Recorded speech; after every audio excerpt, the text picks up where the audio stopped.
कोई व्यक्ति ITR-1 भर सकता है यदि उसकी निम्नलिखित स्थितियां हो। 1. इंडियन रेजिडेंट हो, नॉन रेजिडेंट नहीं होना चाहिए। 2. टोटल इनकम 50 लाख रुपए या उससे कम हो। 3. इनकम के ये स्रोत हो सैलरी या पेंशन, एक हाउस प्रॉपर्टी से आय जैसे किराया, अन्य स्रोत अदर सोर्सेज जैसे ब्याज, interest, FD, savings account, family pension, agricultural income 5000 rupees तक हो। साथ ही नए नियमों के अनुसार अगर किसी ने शेयर या म्यूचुअल फंड बेचने से 1.25 लाख तक का लॉन्ग टर्म कैपिटल गेन कमाया हो वो ITR-1 भर सकता है। ITR-1 कौन नहीं भर सकता? आप ITR-1 नहीं भर सकते यदि 1. आपकी कुल आय 50 लाख रुपए से ज्यादा है। 2. आपके पास एक से अधिक घर संपत्तियां हैं, पूंजीगत लाभ 1.25 लाख से अधिक, लॉन्ग टर्म कैपिटल गेन या कोई शॉर्ट टर्म कैपिटल गेन्स है, व्यापार या पेशे से आय है, विदेशी संपत्ति या विदेशी आय है, निदेशक डायरेक्टर है किसी कंपनी में, किसी अनलिस्टेड कंपनी के शेयर धारक हैं, कृषि आय 5000 रुपए से ज्यादा है। ITR-2 कौन भर सकता है? ITR-2 उन व्यक्तियों और हिंदू अनडिवाइडेड फैमिलीज के लिए है जिनकी आय ITR-1 के दायरे से बाहर जाती है लेकिन वे व्यापार या पेशे से आय नहीं कमाते। ITR-2 कौन भर सकता है? आप ITR-2 भर सकते हैं यदि आपकी आय निम्नलिखित स्रोतों से है। 1. वेतन, पेंशन। 2. एक या अधिक घर संपत्तियों से आय। 3. पूंजीगत लाभ capital gains, share, mutual fund, property आदि बेचने से हुई आय। 4. विदेशी आय या विदेशी संपत्ति। 5. अनलिस्टेड कंपनियों के शेयरों में निवेश। 6. आप कंपनी के निदेशक हैं। 7. कृषि आय 5000 रुपए से अधिक है। 8. अन्य स्रोत, ब्याज, डिविडेंड आदि। ITR-2 कौन नहीं भर सकता? अगर आपकी आय में व्यवसाय या पेशे से आय जैसे फ्रीलांसर, दुकान चलाना, डॉक्टर, लॉयर आदि शामिल है तो आप ITR-2 नहीं भर सकते। ऐसे मामलों में आपको ITR-3 या ITR crypto, dream 11 gaming app, lottery, mutual fund, derivatives, call input trading आदि से एक वित्त वर्ष में 1-2 बार ही इन्वेस्ट किया है या बेचा है तो आप ITR-2 भर सकते हैं, परंतु यदि नियमित खरीद फरोख्त की गई है या एक सीमा से अधिक धनराशि अर्जित की है तो आप ITR-3 भरेंगे। ITR-4 भरना होगा। ITR-3 उन व्यक्तियों, इंडिविजुअल्स और हिंदू अनडिवाइडेड फैमिलीज के लिए है जिनकी आय में शामिल है व्यवसायिक, बिजनेस या पेशे, प्रोफेशन से होने वाली आय। आप ITR-3 भर सकते हैं यदि आप किसी व्यवसाय के मालिक हैं। नॉन प्रिजम्प्टिव इनकम, आप किसी पेशे से कमाई करते हैं जैसे डॉक्टर, वकील, इंजीनियर, आर्किटेक्ट, CA, फ्रीलांसर आदि। आप किसी फर्म के पार्टनर हैं। फर्म की रिटर्न ITR-5 से होती है। आपको वेतन, पेंशन, एक या अधिक घरों से किराए की आय, पूंजीगत लाभ कैपिटल गेन्स, अन्य स्रोत, ब्याज, डिविडेंड आदि, विदेशी संपत्ति या विदेशी आय भी हो सकती है। ITR-3 कौन नहीं भर सकता? जिनकी आय सिर्फ वेतन, किराया, ब्याज, डिविडेंड या पूंजीगत लाभ तक सीमित है उन्हें ITR-1 या ITR-2 भरना चाहिए। जिनकी प्रिजम्प्टिव इनकम अनुमानित आय होती है जैसे सेक्शन 44AD, 44ADA, 44AA, वे ITR-4 भर सकते हैं यदि सभी शर्तें पूरी हो। ITR-4 कौन भर सकता है?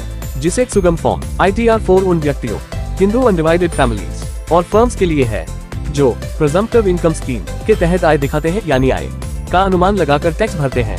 खातों का विस्तृत लेखा जोखा नहीं देना होता। आप ITR-4 भर सकते हैं यदि 1. आप इंडिविजुअल या LLP फर्म के अतिरिक्त हैं। 2. आप भारत में रेजिडेंट हैं। 3. आपकी कुल आय 50 लाख रुपए से कम है। 4. आपकी आय निम्नलिखित में से किसी एक या अधिक स्रोत से है। Business income, presumptive scheme section 44AD, profession income, presumptive scheme section 44ADA, CA, architect, designer, goods transport business section 44AA, साथ में वेतन, घर से किराया या ब्याज आदि भी हो सकते हैं बशर्ते कुल आय 50 लाख रुपए से कम हो। आप ITR-4 नहीं भर सकते अगर 1. आपकी कुल आय 50 लाख रुपए से अधिक है। 2. आपके पास पूंजीगत लाभ कैपिटल गेन्स, एक से अधिक घर, विदेशी संपत्ति या विदेशी आय, अनलिस्टेड कंपनी के शेयर, डायरेक्टरशिप किसी कंपनी में। 3. आपने प्रिजम्प्टिव स्कीम नहीं अपनाई है यानी आप एक्चुअल इनकम दिखा रहे हैं तो ITR-3 भरें। 4. आप एक LLP हैं, LLPS को ITR-5 भरना होता है। ITR-5 उन संस्थाओं के लिए है जो इंडिविजुअल, HUF या कंपनी नहीं है यानी जिनकी संरचना partnership firm, LLP, AOP, BOI आदि जैसी होती है।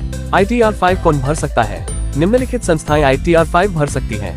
1. Partnership firms including LLPS limited liability partnerships. 2. Association of persons. 3. Body of individuals. 4. Artificial juridical person. 5. Estate of deceased person. 6. Estate of insolvent. 7. Business trusts. 8. Investment funds as per section 115 UB। 9. Local authorities अगर वे अलग से ITR-7 नहीं भर रहे हैं ITR-5 नहीं भर सकते।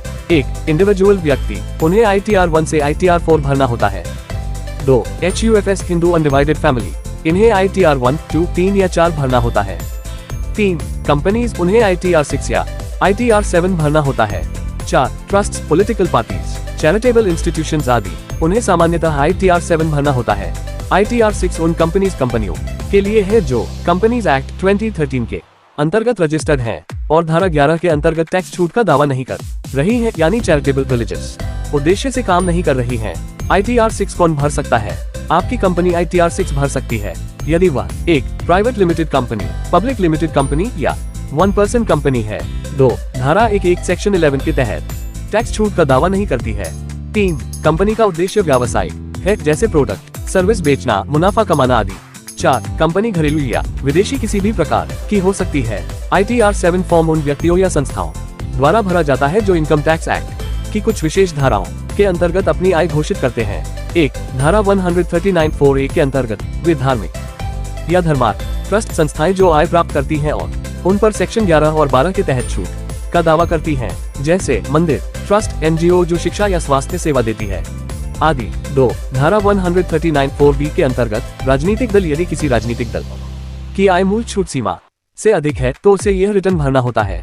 3. धारा 139(4)(c) के अंतर्गत कुछ विशेष संस्थाएं जिनका उल्लेख आयकर अधिनियम में किया गया है, जैसे न्यूज एजेंसी, अनुसंधान संस्थान, विश्वविद्यालय या कॉलेज जो सरकार द्वारा मान्यता प्राप्त हैं। 4. धारा 139(4)(d) के अंतर्गत शैक्षणिक संस्थान, जैसे स्कूल, कॉलेज, विश्वविद्यालय आदि, जिन्हें किसी भी प्रकार की आयकर छूट मिलती है। ध्यान दें, व्यक्तिगत करदाता या व्यापारी आमतौर पर ITR 1 से ITR 4 भरते हैं।